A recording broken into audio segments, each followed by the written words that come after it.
Поджиральщик бой готов. Да.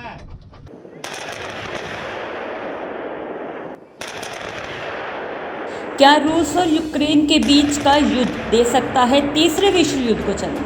रूस और यूक्रेन के बीच संकट और भी गहरा होता जा रहा है। बार बार खबर सामने आ रही है कि यूक्रेन में रूसी फौज प्रवेश कर चुकी है। वहीं यूक्रेन पर रूसी हमले का डर सच साबित हुआ है।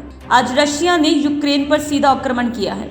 रूस ने यूक्रेन पर सीधे सैन्य हमला बोल दिया है। इतना ही नहीं, रूस ने यूक्रेन की सेना को हथियार डालने को कहा है।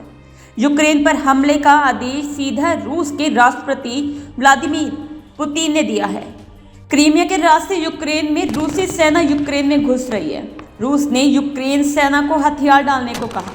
हालांकि पुतिन ने कहा कि उनका कब्जे का इरादा नहीं है।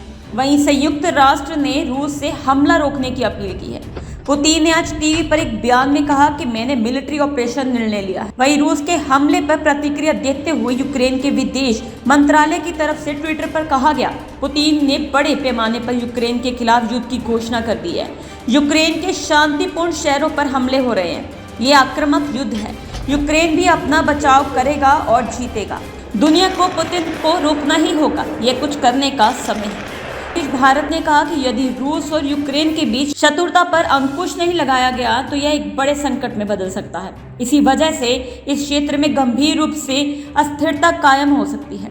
वहीं संयुक्त राष्ट्र में भारत के स्थायी प्रतिनिधि टीएस त्रिमूर्ति ने कहा, यह स्थिति एक बड़े संकट की ओर बढ़ रहा है। हम घटनाक्रम पर अपनी गहरी चिंता व्यक्त करते हैं।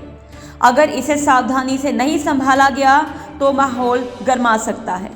त्रिमूर्ति ने सुरक्षा हितों को ध्यान में रखते हुए कहा कि हम तत्काल संघर्ष को रोकने और किसी भी आगे की कार्रवाई पर परहेज करने का आह्वान करते हैं। सभी पक्षों को संयम बरतते हुए शांति और सुरक्षा बनाए रखने की आवश्यकता पर बल देते हुए त्रिमूर्ति ने कहा कि निरंतर राजनीतिक संवाद से इसका समाधान है। उन्होंने कहा कि भारत यूक्रेन के विभिन्न क्षेत्रों में रहने वाले अपने नागरिकों को विशेष उड़ानों के जरिए स्वदेश लौटने में मदद कर रहा है।